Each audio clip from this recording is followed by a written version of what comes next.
ایک داعیہ ہے جو سینوں میں جنم لیتا ہے اور جس سے محبت کی جائے اس کی اطاعت کا جذبہ اس کے ساتھ جڑا ہوا ہوتا ہے۔ میں اور آپ اس بات کا ادعا رکھتے ہیں، ہمیں دعویٰ ہے کہ ہم حضور علیہ السلام سے پیار کرتے ہیں، ہمیں آقا کریم علیہ السلام سے محبت ہے، ہم عشق رسول کی دولت بیدار سے مالا مال ہیں۔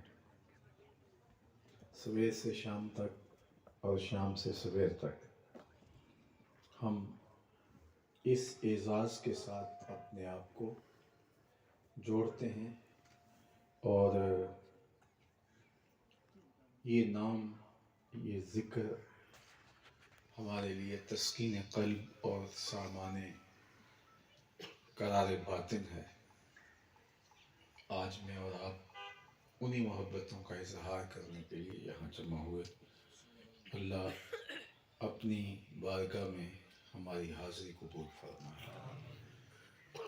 حضور علیہ السلام سے محبت ہم کرتے ہیں، سب سے پہلے تو یہ سمجھیے کہ کسی سے محبت کیوں کی جاتی ہے، کسی سے عشق کیوں کیا جاتا ہے۔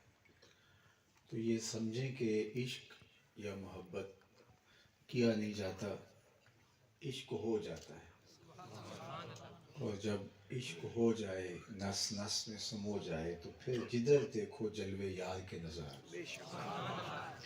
کسی سے محبت اس لیے کی جاتی ہے کہ اس کا ہمارے ذمے کوئی احسان ہوتا ہے، تو اس کا بدلہ چکانے کے لیے ہمارے سینے میں جذبات محبت کے پیدا ہوتے ہیں۔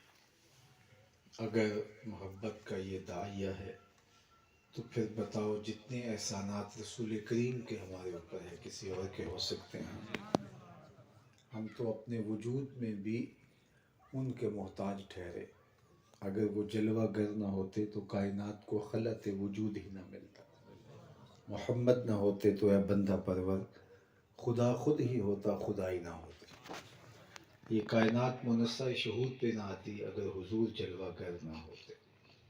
تو یہ پوری کائنات، یہ رنگ و نور سے سجی ہوئی دنیا، یہ روشنیاں، یہ اجالے، یہ چمک دھمک، یہ بہاریں، یہ رونقیں، تازگیاں اور فرحتیں، بزم کواکب کا پھیلا ہوا سلسلہ، یہ سب ان کے قدموں کے صدقے ہیں۔ تو کسی سے اگر اس لیے پیار کیا جائے کہ ہم کسی کے احسان کے مرہون منت ہیں، تو پھر سب سے زیادہ حضور سے پیار کرنا چاہیے، اس لیے کہ ہم آپ کے احسانات تلے دبے ہوئے ہیں۔ کسی سے پیار اس لیے بھی کیا جاتا ہے کہ اس سے کوئی مستقبل میں توقع وابستہ ہوتی، کوئی اس سے لالچ ہوتی ہے، کوئی اس سے جڑی ہوئی چیز ہوتی ہے کہ بندہ اس لیے پیار کرتا ہے کہ مجھے وہ کام آئیں گے۔ لوگ لوگوں سے تعلق بنا کے رکھتے ہیں کہ اوکھے ویلے کام آ جائیں گے۔ تو اگر یہ داعیہ ہے محبت کا تو بتاؤ قبر سے بھی اوکھا ویلا کوئی ہو سکتا ہے، نظر سے بھی کوئی مشکل وقت ہو سکتا ہے، اور اس اوکھے ویلے کسی نے کام نہیں آنا، آمنہ کے لال نے کام آنا۔ اس لیے ان سے محبت یہ تقاضا ہے۔ اچھا، کسی سے محبت اس لیے بھی کی جاتی ہے کہ وہ صاحب کمال ہے۔ دنیا لوگوں سے اس لیے محبت کرتی ہے، مشاہیر سے، علماء سے، قومی شاعروں سے، آپ بانی پاکستان سے پیار کرتے ہیں، اور بڑے بڑے فلاسفہ سے، بڑے بڑے شعراء سے، ادیبوں سے۔ تو کسی سے اس لیے پیار کیا جاتا ہے کہ وہ صاحب کمال ہے۔ تو اگر یہ داعیہ ہے محبت کا اور اس لیے آپ کسی سے پیار کرتے ہیں تو پھر اس سے پیار کیجئے۔ بالغ العلا بکمالہ، جو کمال اور رفت میں اتنی بلندیوں تک پہنچا کہ ان کے گرد کو بھی کوئی چھو نہیں سکا۔ اچھا، کسی سے پیار اس لیے کیا جاتا ہے کہ وہ صاحب جمال ہے، خوبصورت ہے، وہ سونا بہت ہے۔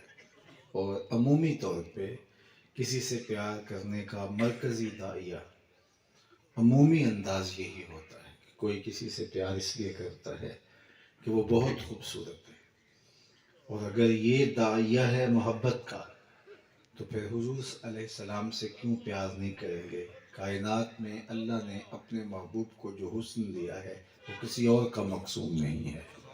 مکھ چند بدر شاہ شانی، متھے چمک دی لاٹ نورانی، کالی زلف تے اکھ مستانی، مخمور رکھی ہن مد بھریاں، جو جمال ان کو دیا گیا۔ حضرت ابو ہریرہ رضی اللہ تعالیٰ عنہ فرماتے ہیں کل قمر لیلۃ البدر لم ارا قبلہ ولا بعدہ مثلہ، کیا پوچھتے ہو، 14ویں رات کا چمکتا ہوا چاند تھے میرے حضور۔ پھر کہا نہیں نہیں، حضور جیسا نہ پہلے دیکھا نہ بعد میں دیکھا۔ حسان بن ثابت رضی اللہ تعالیٰ عنہ بولے کیسے دیکھتے، کسی ماں نے جنم دیا ہوتا تو دیکھتے۔ خدا نے وہ سچا ہی پن چھڑیا جدے وچ محمد نو ٹالیا سی۔ حسینہ جمیلہ دا منہ موڑ دیتا، محمد بنا کے قلم توڑ دیتا۔ وہ پیکر بنایا، وہ حسن دیا، وہ جمال بخشا، وہ خوبصورتی عطا کی جو انہی کا مقصود ہے۔ تو کسی سے اس لیے پیار کیا جائے کہ وہ بہت خوبصورت ہے، وہ بہت سونا ہے، صاحب جمال ہے، تو پھر حضور سے پیار کیجئے، کیونکہ کائنات میں جو حسن اور جو جمال آپ کو دیا گیا وہ کسی اور کا مقصود نہیں ہے۔ لکھاں آئے لوگ زمانے تے، محبوب خدا جیا کوئی نہیں۔ لکھاں سونے بن بن بیندے نے، او دی خاک پا جیا کوئی نہیں۔ اللہ اکبر۔ حضرت برا بن عازب سے پوچھئے، حضرت انس بن مالک سے پوچھئے، حضرت ام سلمہ سے پوچھئے، حضرت ہند بن ابی حالہ سے پوچھئے، حضرت سیدنا علی المرتضیٰ سے پوچھئے، ام المومنین حضرت عائشہ رضی اللہ تعالیٰ عنہ سے پوچھئے، یہ بتائیں گے کہ حضور کو اللہ نے کیا جمال دیا، کیا حسن عطا کیا۔ میں آپ کے سامنے حضور کے حسن کے حوالے سے صرف ایک روایت جو حضرت ابو طفیل عامر بن واصلہ رضی اللہ تعالیٰ عنہ سے مروی ہے، یہ صحابہ میں سب سے آخر میں انتقال کرتے ہیں، 110 ہجری میں ان کا انتقال ہوا ہے۔ آقا کریم علیہ السلام کا وصال ہوا ہے سن 11 ہجری کے اوائل میں، اور ان کا وصال ہوا ہے سن 110 ہجری میں۔ گویا آقا کریم کے وصال کے تقریباً 100 سال بعد تک بھی یہ باقاعد حیات تھے۔ حج کا موسم تھا، ہجوم عاشقہ تھا، یہ اونچے ٹیلے پہ چڑھ گئے اور لوگوں سے مخاطبت کرتے ہوئے کہا لوگوں اس وقت روئے زمین پہ میرے علاوہ کوئی نہیں جس نے حضور کو دیکھا ہو، آؤ مجھ سے حضور کی باتیں پوچھو، کیا ناز ہے کہ میری آنکھوں نے حضور کو دیکھا ہے۔ میں یہ بات اکثر دوستوں کو سنایا کرتا ہوں کہ ہمارے استاد ہوتے تھے سر محمد علی حاشر، اللہ ان کی قبر پہ رحمت نازل کرے، تو وہ بڑے فخر سے کہا کرتے تھے کہ میں اقبال کی صحبتیں حاصل کی ہیں، میں مولانا ظفر علی خان کا زمیندار اخبار چھپتا تھا تو استاد محترم کمال درجے کے کاتب تھے تو شاہ سرخیاں لکھتا تھا، میں بڑے بڑے مشاہیر کی صحبت پائی ہے، تو یار جس نے اقبال کو دیکھا ہو، جس نے غالب کو دیکھا ہو، جس نے داغ دہلوی سے ملاقات کی ہو، جو استاد ابراہیم ذوق سے ملتا رہا ہو، وہ تو ناز کرے، اور جس کی آنکھوں نے جمال محمد عربی دیکھا ہو وہ اپنے مقدر پہ کیوں ناز نہ کرے۔ اللہ اکبر۔ تو ابو طفیل رضی اللہ تعالیٰ عنہ اونچے ٹیلے پہ کھڑے ہوئے اور کہا لوگوں اس وقت روئے زمین پہ میرے علاوہ کوئی نہیں جس نے حضور کو دیکھا ہو، آؤ مجھ سے حضور کی باتیں پوچھو۔ اب حج کا موسم ہے اور ایک ایسا شخص ملا جس نے حضور کو دیکھا، تو لوگوں نے لامحالہ طور پہ حج کے مسئلے پوچھے ہوں گے۔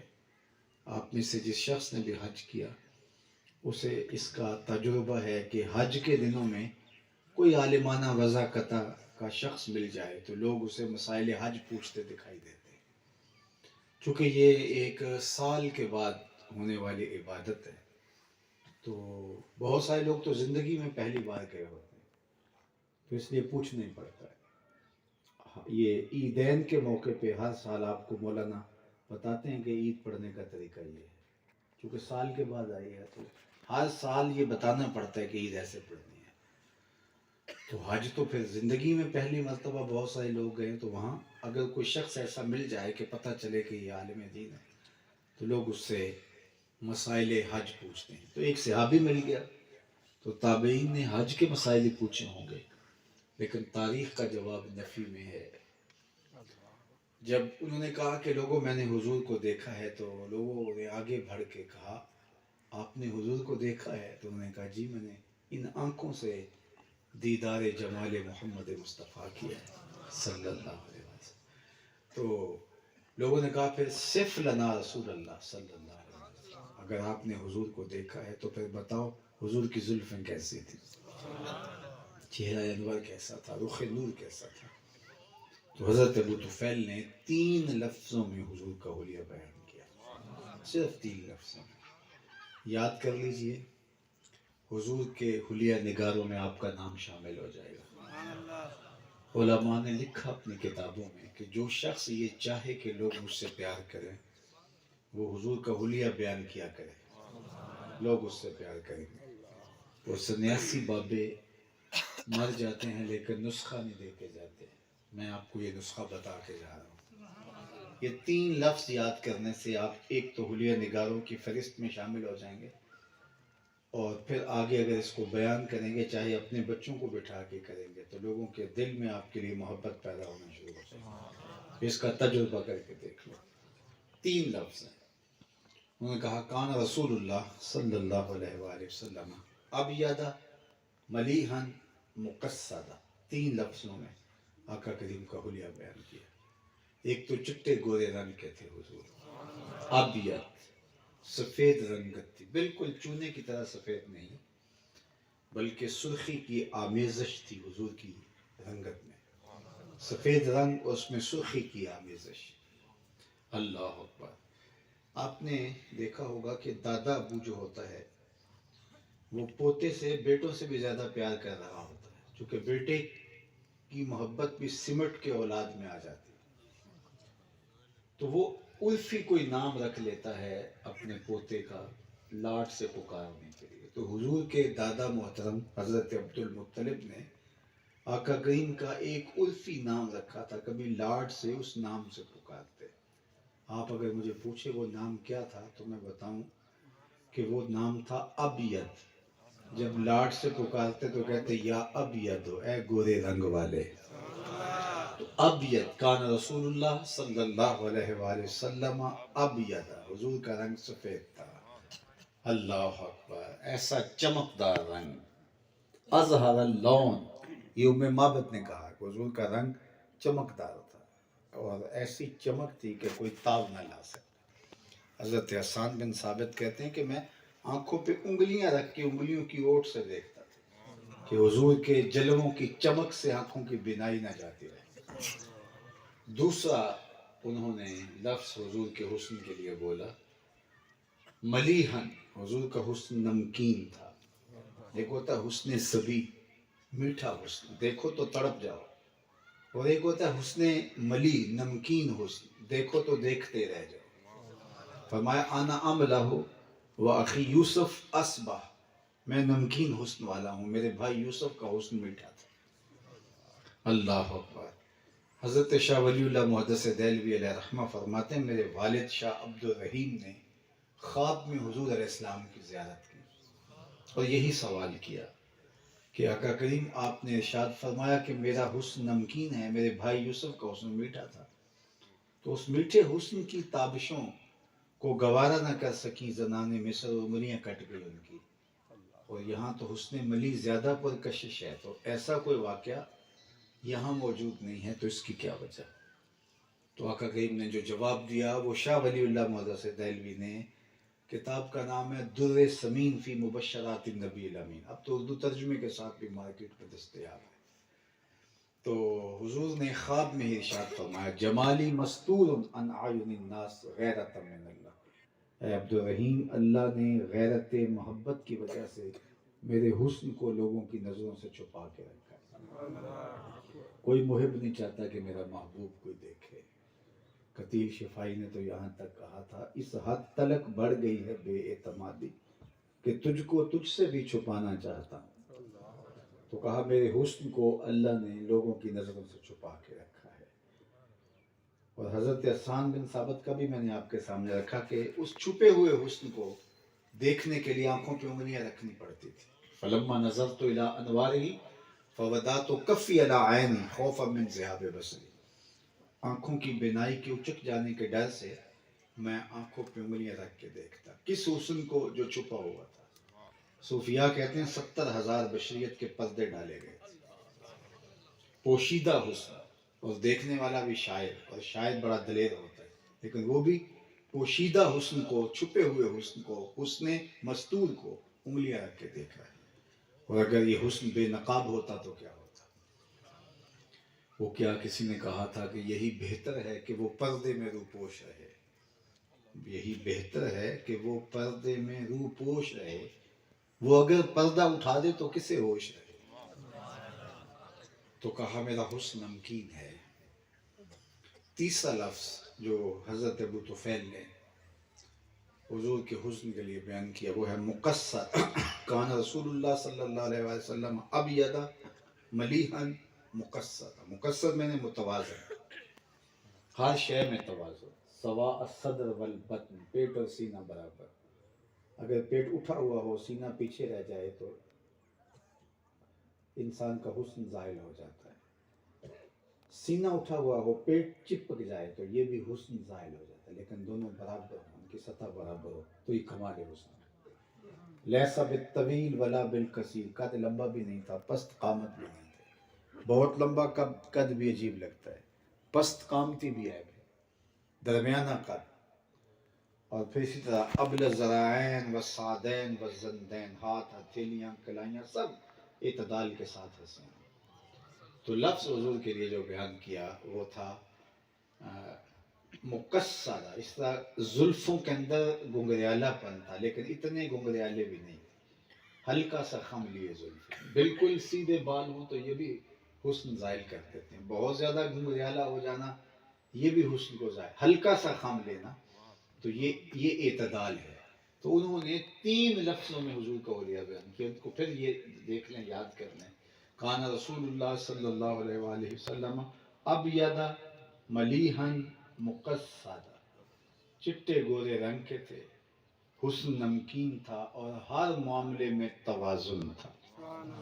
اللہ اکبر. یہ اللہ نے اپنے محبوب کو حسن دیا. تو کسی سے اگر اس لیے پیار کیا جائے کہ وہ سونا بہت ہے تو پھر حضور سے پیار کیجئے کہ زمانے کے سارے حسن اس چوکھٹ کا پانی بھرتے ہیں، اس در کی غلامی کرتے ہیں. اللہ اکبر. میرے امام بولے بلبل نے گل ان کو کہا، قمری نے سروے جاں فضا. بلبل کی منتہائے پرواز تو یہی ہے کسی کو پھول کہہ دے.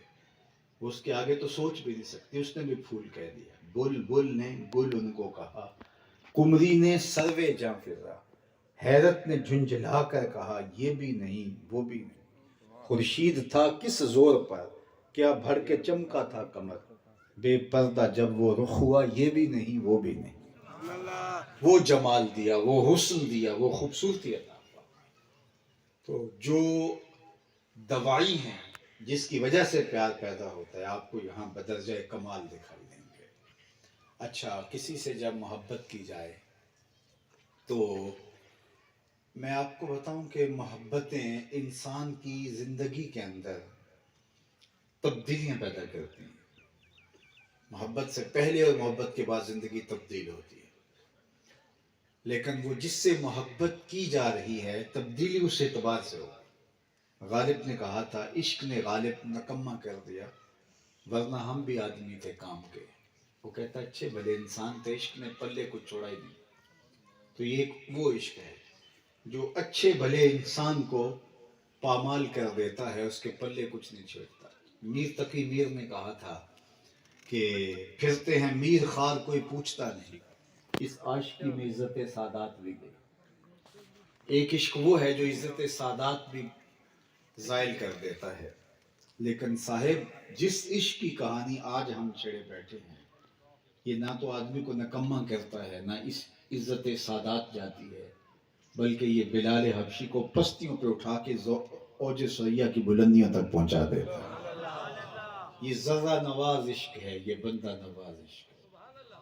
میں اگر آپ سے پوچھوں کہ جس زمانے میں میرے حضور علیہ السلام تشریف لائے تھے اس زمانے کے خاقان کا نام کیا تھا، تو شاید اس مجلس میں چند ایک لوگوں کے علاوہ جو تاریخ کا گہرا مطالعہ رکھتے ہوں، باقی مجھے معذرت کر لے گے کہ ہم نہیں بتا سکتے۔ چلو میں پوچھتا ہوں، اس زمانے کے کیسر کا نام کیا تھا؟ اس دور کی سپر طاقت تھی نا، اس وقت کی رومن امپائر، اس دور کی سب سے بڑی طاقت، تو اس دور کا جو بائیڈن کہہ لیجیے۔ لیکن میں اگر پوچھوں کہ کیسر روم کا نام کیا تھا، تو شاید دو ایک لوگوں کے علاوہ کوئی مجھے بتا نہیں سکے۔ اچھا، میں تیسرا سوال کرتا ہوں کہ جس زمانے میں میرے حضور تشریف لائے اس زمانے کے کسرا کا نام کیا تھا؟ یہ دوسری بڑی سپر طاقت تھی، پرشین امپائر، آل ساسان، 3150 سال تک حکومت کرنے والے لوگ، لیکن آپ اس دور کے کسرا کا نام بھی نہیں بتا سکتے۔ تو زمانے کو اس دور کے کیسر کا نام یاد نہیں، کسرا کا نام یاد نہیں، خاقان کا نام یاد نہیں۔ چلو میں اس مجلس میں سب سے کم عمر بچے سے پوچھتا ہوں کہ میرے حضور کے مؤذن کا نام کیا ہے، تو وہ سر اٹھا کے بلال حبشی کا نام لے گا یا نہیں لے گا؟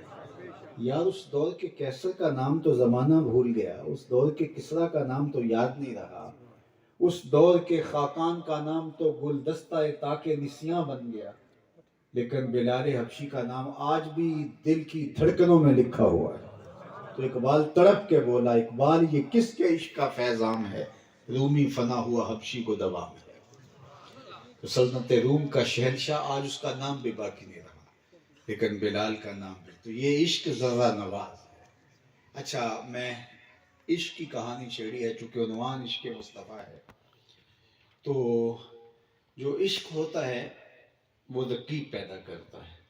ایک کے دو چاہنے والے آپس میں رقیب ہوتے ہیں کہ یہ میرا محبوب ہے، تم نے کیوں دیکھا، لڑائی کی نوبت آ جاتی۔ ایک کے دو چاہنے والے آپس میں رقیب کہلاتے ہیں، قتل و غارت تک نوبت جا پہنچتی ہے۔ لیکن جس بندہ نواز عشق کی کہانی آج ہم چھیڑے بیٹھے ہیں، یہ عشق رقیب پیدا نہیں کرتا، حبیب پیدا کرتا ہے۔ وہاں ایک کے دو چاہنے والے بھی رقیب ہوتے ہیں، یہاں ایک کے اربوں چاہنے والے بھی حبیب ہوتے ہیں۔ دل بمحبوب حجازی بستائیں، زیں جہت با یک دگر پیوستائیں، چوں گلے صد برگ مارا بو یکیست، او کے جانے این نظام و او یکیست، مست چشم ساکیے متحاستیں، در جہاں مثل مئو بھی ناستیں۔ میں آپ سے پوچھوں کہ آپ کا میرا کیا رشتہ ہے؟ کوئی کاروباری سانجھ ہے؟ جواب نفی میں ہے۔ کوئی خاندانی تعلق ہے؟ تو جواب نفی میں ہے۔ میں کسی اور علاقے سے چل کے آیا ہوں، آپ اس علاقے کے باسی ہیں، لیکن اس کے باوجود آپ کی پیشانیوں پہ لکھا ہوا پیار اور آپ کی آنکھوں کی پتلیوں سے ٹپکتا ہوا محبت کا انداز، اور میرے دل میں آپ کے لیے پیار، یہ پیار پیدا کیسے ہوا؟ جواب آئے گا عشق رسول کی بدولت، محمد کی وساطت سے۔ محبت تیری میری ہے، محبت اصل ہے ان کی، نہ تیری ہے نہ میری۔ تو یہ بنیاد ہے۔ باقی عشق رقابت پیدا کرتے ہیں، لیکن یہ عشق محبت پیدا کرتا ہے۔ اچھا، دنیا کے جو عشق ہوتے ہیں وہ بے وفائی کا داغ دے کے بندے کو رلتا ہوا چھوڑ کے چلے جاتے ہیں۔ میں ایک سادہ سی عام فہم مثال دیا کرتا ہوں، یہ گاڑیوں کے پیچھے لکھا ہوتا ہے صنم بے وفا، تو میں اپنے دوستوں کو کہتا ہوں کہ یہ کیا لکھا ہے، تو کہتے ہیں آپ بھی تو دیکھ رہے ہیں۔ تو میں نے کہا یہ کسی نے کسی سے پیار کیا ہوگا تو وہ بے وفائی کر گیا، تو یہ اس کا احتجاج تحریری احتجاج ہے۔ تو میں نے کہا میاں تو نے پیار اس سے کیا جس نے بے وفائی کر دی، آؤ میں تمہیں ایک چوکھٹ بتاؤں، جو ہاتھ پکڑتے ہیں تو حشر کے دن بھی نہیں چھوڑتے۔ تو پھر محبت ان سے کرو نا، عشق کا ربط ان سے جوڑو، ان سے تعلق قائم کرو، پھر تمہیں کبھی بے وفائی کا دھڑکا بھی نہیں ہوگا۔ اللہ اکبر۔ اچھا، میں آپ کی توجہ چاہوں گا، آپ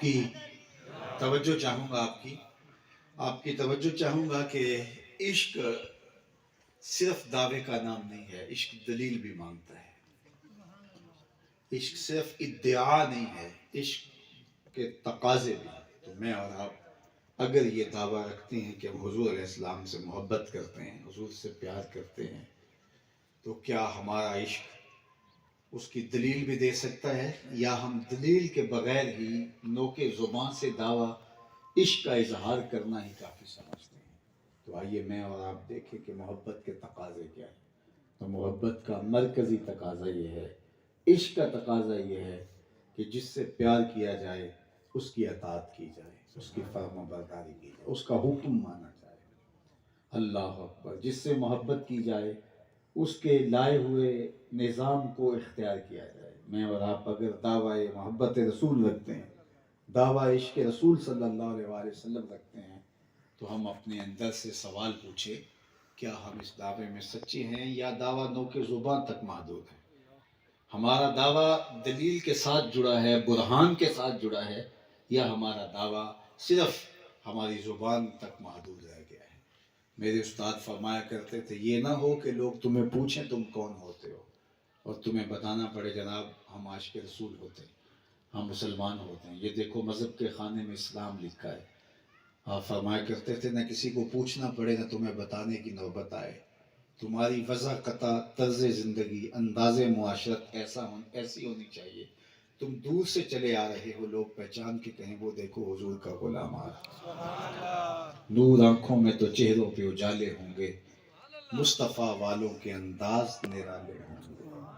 اور میں اس میں ایک بات کا اور بھی اضافہ کیا کرتا ہوں، یہ نہ ہو کہ تم دور دور سے تو عاشق رسول لگو، لیکن جب قریب آؤ کوئی تم سے کاروبار کر کے دیکھے، تم سے کوئی رشتہ داری کر کے دیکھے، کوئی تمہاری ہمسائیگی میں گھر خرید کے بیٹھ جائے، کوئی تمہیں قرض دے کے دیکھے، تو پھر پتہ چلے یار دور دور سے تو یہ عاشق رسول تھا، اس کی داڑھی کا سائز بھی بتاتا تھا یہ عاشق رسول ہے، اس کی پگڑی کا رنگ بھی بتاتا تھا یہ عاشق رسول ہے، لیکن اس سے رشتہ داری کر کے دیکھا، اس سے کاروبار کر کے دیکھا تو یہ تو کچھ اور نکلا، اس کے لہجے میں یوں تو برف تھی لیکن جو چھو کے دیکھا تو ہاتھ جل گئے۔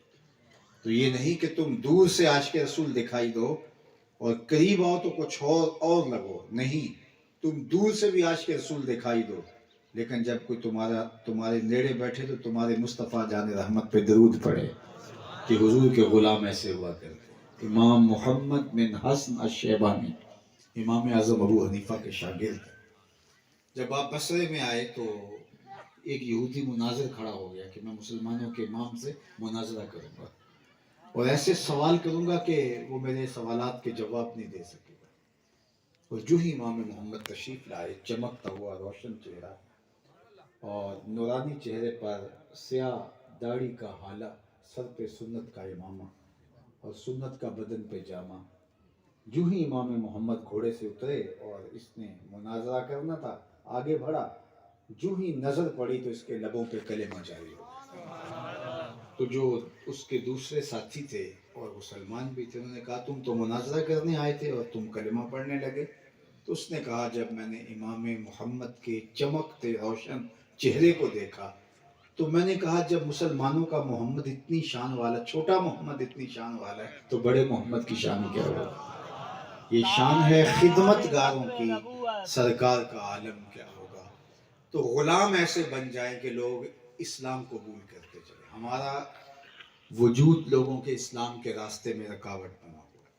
ایک زمانہ تھا کہ ہمارے بزرگوں کی لاشیں بھی دین دیتی تھی۔ امام محمد علیہ رحمہ کا ہی جب جنازہ اٹھتا ہے تو جو چارپائی کو کندھا دینے کے لیے آگے بڑھتا ہے، اس کا کندھا جنازے سے چھوتا ہے، لبوں پہ کلمہ جاری ہوتا ہے۔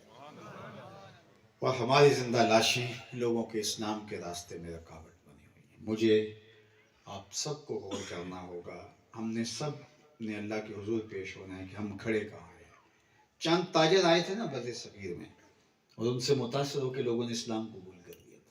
صوفی آئے تھے، لوگوں نے اسلام قبول کر لیا۔ مجاہدین آئے تھے، لوگوں نے اسلام قبول کر لیا۔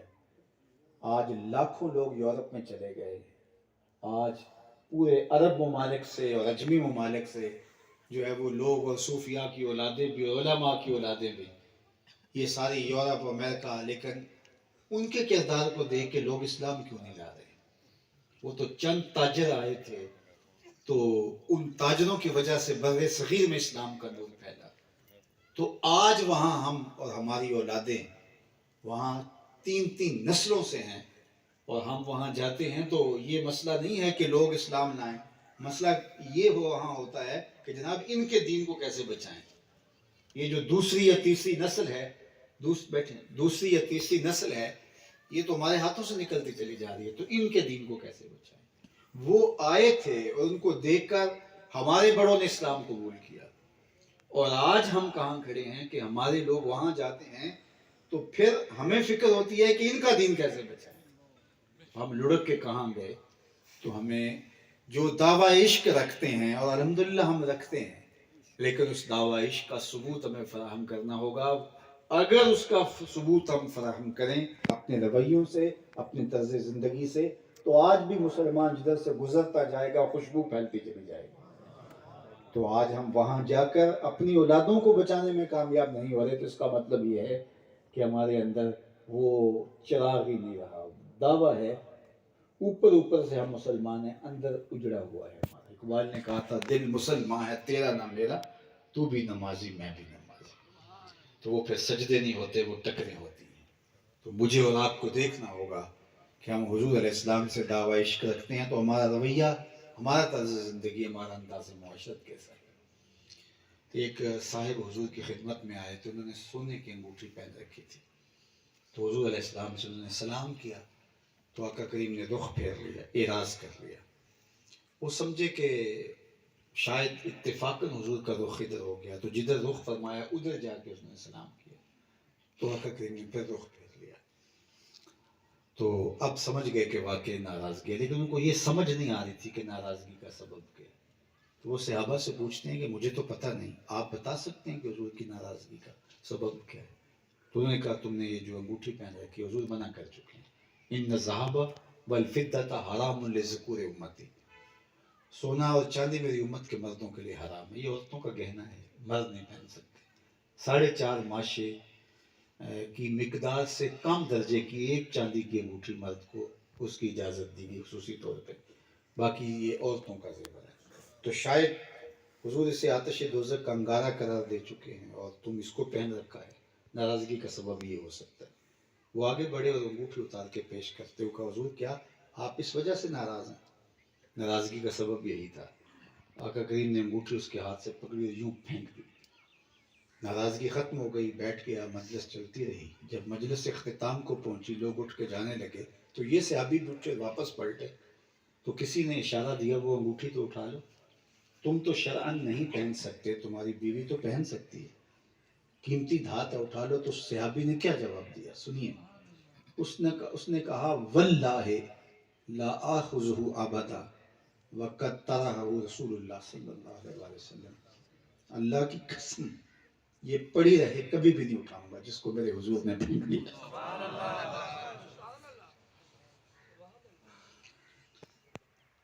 تو کہا کہ جس کو میرے حضور نے پھینک دیا میں اس کو کبھی نہیں اٹھاؤں گا. میں اور آپ دیکھیں کہ ہم کوئی ایسی رسم تو نہیں سینے سے لگائے بیٹھے جس کو حضور نے پھینک دیا. کوئی ایسی دولت تو نہیں اپنے ساتھ جوڑے بیٹھے جس کو حضور نے پھینک دیا. کوئی ایسا انداز معاشرت تو نہیں اختیار کیے ہو جس کو حضور نے پھینک دیا. دیکھیں ماشاءاللہ جس شوق سے آپ آئے ہیں، جس کثرت سے آئے ہیں، جس محبت سے آئے ہیں، میں آپ کے ساتھ بڑا پاپولر خطاب بھی کر سکتا ہوں. آپ خوش ہو جائیں، کیا بات ہے. لیکن مجھے اور آپ کو مل بیٹھ کے یہ موقع ملا، سوچنا ہوگا کہ ہم کھڑے کہاں ہیں. کیا ہم کل قیامت کے دن حضور کا سامنا کر سکیں گے؟ اپنے عمل دیکھیں، اپنے وعدے دیکھیں، اپنے رویے دیکھیں، طرز زندگی دیکھیں. حضور علیہ السلام سے پوچھا گیا کہ مومن بزدل ہو سکتا ہے، کہا نہیں بہادر ہوتا ہے، لیکن ہو سکتا ہے کبھی بزدلی کر جائے، آخر بشر ہی تو ہے. پھر پوچھا گیا کہ مومن بخیل ہو سکتا ہے، کہا نہیں سخی ہوتا ہے، لیکن ہو سکتا ہے کبھی بخل بھی کر جائے، آخر بشر ہی تو ہے. تیسرا سوال حضور سے پوچھا گیا کہ مومن جھوٹا ہو سکتا ہے، فرمایا جھوٹا نہیں ہو سکتا. یہ طے شدہ بات ہے کہ مومن اور جھوٹا ہو وہ نہیں ہو سکتا. اور میں اور آپ تو ایک دن میں کتنی مرتبہ جھوٹ بولتے، کبھی شمار بھی نہیں کر پاتے. تو پھر ہم کس طرح کے عاشق رسول ہوئے. فرمایا مومن جھوٹا نہیں ہو سکتا، یہ پکی بات ہے کہ مومن جھوٹا نہیں ہو سکتا. آقا کریم نے ایک دن صحابہ سے فرمایا الا انبئکم باکبر الکبائر، میں بڑے بڑے گناہوں کی تمہیں خبر نہ دوں؟ قلنا بلا یا رسول اللہ، ہم نے کہا حضور کیوں نہیں ارشاد فرمائیے. تو آقا کریم فرمایا الاشراک باللہ، اللہ کے ساتھ کسی کو شریک ٹھہرانا، یہ کبیرہ گناہوں میں سے بھی اکبر الکبائر ہے۔ پھر فرمایا عقوق الوالدین، والدین کو اذیت دینا، تکلیف دینا، ان کی نافرمانی کرنا، دکھ پہنچانا۔ پھر فرمایا وجلسا وکانا متکئا، حضور ایسے ٹیک لگائے بیٹھے تھے، ٹیک چھوڑ کے آگے ہو گئے۔ اور پھر فرمایا الا وقول الزور، الا وقول الزور، الا وقول الزور، اور جھوٹ بولنا، ہاں جھوٹ بولنا، ہاں۔ اتنی بار حضور کہہ رہے تھے کہ راوی کہتا ہے کہ ہم آرزو کر رہے تھے کہ کاش حضور سکوت اختیار فرمائیں، بار بار کہے جا رہے تھے، اور جھوٹ بولنا، اور جھوٹ بولنا یہ کبیرہ گناہوں میں بھی اکبر الکبائر ہے۔ اور جب کوئی شخص جھوٹ بولتا ہے تو پھر اس کے منہ سے بدبو نکلتی ہے، حدیث پاک میں آتا ہے، رحمت کے فرشتے اس کو محسوس کرتے ہیں، عام آدمی محسوس نہیں کرتا، لیکن اللہ کی نورانی مخلوق اس بدبو کو محسوس کرتی ہے، وہ ایک خاص قسم کی سمجھ لاتی ہے جھوٹ کی وجہ سے، تو وہ نورانی فرشتے دور ہٹ جاتے ہیں، 1 میل دور پیچھے ہٹ جاتے ہیں، اور اگر وہ جھوٹ ترک نہیں کرتا پھر بولتا تو پھر اور پیچھے ہٹ جاتے ہیں۔ اب ایک شخص کے گھر کے قریب فرشتے ہی نہیں ہیں رحمت کے، باپ بیٹے سے جھوٹ بول رہا ہے، بیٹا باپ سے بول رہا ہے، جو ہے وہ بہو ساس سے بول رہی ہے، ساس بہو سے بول رہی ہے، بھائی بھائی سے بول رہا ہے، بہن بھائی سے بول رہی ہے، اس گھر میں ہر وقت جھوٹ کی بدبو اور تعفن اٹھتا ہے، تو مجھے بتائیے اس گھر میں رحمت کے فرشتے ہوں گے؟ اب ہم کیا کہتے ہیں، کسی نے کالا جادو کر دیا، ہم کہتے ہیں کسی نے تعویذ ڈال دی، کسی نے بندش کر دی، پھر بھاگتے ہیں عاملوں کے پاس، وہ کہتے ہیں تو ویلے سر آ گیا، اگر نہ آتا تو تعویذ چل جانے تھے۔ وہ ہم نے جھوٹ کا کالا جادو خود اپنے گھر میں کیا ہے، اور نتیجہ کیا؟ رحمت کے فرشتے ہمارے آنگن سے، ہمارے ویڑے سے، ہمارے کمروں سے، ہمارے صحن سے، ہماری گلی سے بھی باہر جا چکے ہیں، تو وہاں رحمت لے کے کون آئے گا؟ بے برکتیاں تو ہوں گی، نحوستیں تو ہوں گی، لڑائیاں تو ہوں گی، کیونکہ ہم نے جھوٹ کو فن سمجھ لیا۔ ہمارا تاجر کہتا ہے جھوٹ نہ بولیں تو سودا نہیں بکتا، جاپان والے کیسے بیچ لیتے ہیں؟ تمہارا نہیں بکتا؟ تمہارے پیغمبر کو تو اعلان نبوت سے قبل بھی صادق اور امین کہا جاتا تھا، تم کس نبی کے عاشق ہو؟ جس نبی کے عاشق ہو اس نبی کا طرز زندگی کو اختیار نہیں کر پاتے۔ تو میں اور آپ، ہمیں اپنے اندر اتر کے دیکھنا ہوگا، کیونکہ عشق کا دعویٰ آسان ہے لیکن دلیل فراہم کرنا مشکل ہے۔ ایک پنجابی کا شعر ہے کہ عاشق عاشق ہر کوئی آکے، پر عاشق بندا مر کے، زہر پیالہ کوئی نہیں پیندا، پر عاشق پیندا پر کے۔ تو عشق کا اگر دعویٰ ہے تو اس کی دلیل ہمیں اپنے عمل سے، اپنے رویے سے، اپنے طرز زندگی سے دیکھیے۔ ہمارے صوفیاء نے، ہمارے بزرگوں نے اپنا کردار ہی تو پیش کیا۔ جتنی تقریریں میں کر رہا ہوں اتنی صوفیاء نے کی تھی، جتنے آج خطبے یوٹیوب سے لے کر کے فیس بک تک اور چینلز کے اوپر، رمضان المبارک کا مہینہ آتا ہے تو ہر جگہ خطبے، تقریریں، اور جتنے جلسے ہو رہے ہیں، ایک ایک گاؤں کے اندر 20 جلسے ہو رہے ہیں۔ ہم جب چھوٹے ہوتے تھے تو کبھی دور دراز کوئی جلسہ مہینے بعد ملتا تھا، اور اس سے قبل تو اتنے بھی نہیں ہوتے ہوں گے۔ بزرگوں نے کیا اس طرح جو ہے وہ ہماری طرح کیا ہے؟ نہیں، ان کا کردار ایسا تھا جو دیکھتا تھا دل کی دنیا بدل جاتی تھی۔ تو میں یہ نہیں کہہ رہا کہ آپ جلسے ختم کر دیں، میں یہ نہیں کہہ رہا کہ یہ سب کچھ جو کچھ ہو رہا ہے نہیں ہونا چاہیے، یہ ہونا چاہیے، لیکن ہمیں سب سے زیادہ توجہ اپنے اندر کی طرف دینی ہوگی، اپنے آپ کو بدلنا پڑے گا۔ اگر دعویٰ عشق رسول ہم کرتے ہیں اور ہمیں نماز کی توفیق نہیں ہے، جھوٹا ہے دعویٰ، سچا نہیں ہے۔ اگر ہم دعویٰ عشق رسول کرتے ہیں تو ہماری وضع قطع ان کی مطابقت میں نہیں ہے، تو پھر ہم اپنے آپ سے سوال پوچھیں، کیا محب اپنے محبوب کی مطابقت میں نہیں ہوتا؟ محبوب کا حکم تو بڑی دور کی بات ہے، وہ منشا سمجھ لیتا ہے کہ محبوب کی منشا کیا ہے۔ اللہ اکبر، حضور خطبہ دے رہے ہیں اور فرماتے ہیں بیٹھ جاؤ، اور ایک صحابی بنو غنم سے گزر رہے تھے، وہاں آواز پہنچی تو وہیں بیٹھ گئے۔ تو کسی نے کہا کہ حضور علیہ السلام نے تو کہا بیٹھ جاؤ، تو وہ سامنے حضور کے لوگ ہوں گے، تو ان کو حضور نے کہا بس آواز آ گئی میرے لیے کافی ہے، میں یہی بیٹھ گیا۔ وہ تو یہ لوگ تھے، اور ہم تو عمل نہ کرنا ہو تو شروع ہو جاتے ہیں یہ حدیث صحیح بھی ہے کہ نہیں ہے۔ اچھا، جو صحیح ہے ان پر آپ عمل کر رہے ہو؟ قرآن کی آیتیں تو اس میں تو صحیح اور ضعیف کا معاملہ نہیں ہے، کیا ان پہ عمل کر رہے ہیں؟ تو ہم عمل نہ کرنے کے بہانے ڈھونڈ رہے ہوتے ہیں، عمل سے زندگی بنتی ہے، جنت بھی جہنم بھی۔ یہ خاکی اپنی فطرت میں نہ نوری ہے نہ ناری ہے، ہم نوری بھی نہیں ہیں ناری بھی نہیں ہیں، لیکن ہمارا عمل ہمیں دوزخ یا جنت میں لے جانے والا ہوگا۔ تو آئیے میں اور آپ آج کی اس عظیم الشان مجلس نور میں یہ عہد کریں، میں آپ سے ہاتھ کھڑے کروا کے عہد نہیں کروا رہا، اور نہ میرا اس طرح کا مزاج ہے، میں آپ کو دعوت فکر دے رہا ہوں کہ ہم اپنے دل میں عہد کریں اپنے ضمیر کے ساتھ ہی اپنے رب سے کہ اللہ آئندہ زندگی حضور کے بتائے ہوئے طریقے کے مطابق گزاریں گے، جئیں گے تو ان کے بتائے ہوئے طریقے کے مطابق، مریں گے تو ان کے طریقے کے مطابق۔ اللہ اس آستان رحمت کو آباد رکھے۔ آپ لوگ جس شوق سے آئے، جس محبت سے آئے، اللہ آپ سب کو بے پناہ برکتوں سے مالا مال کرے، قدم قدم پہ خیر دے۔ وآخر دعوانا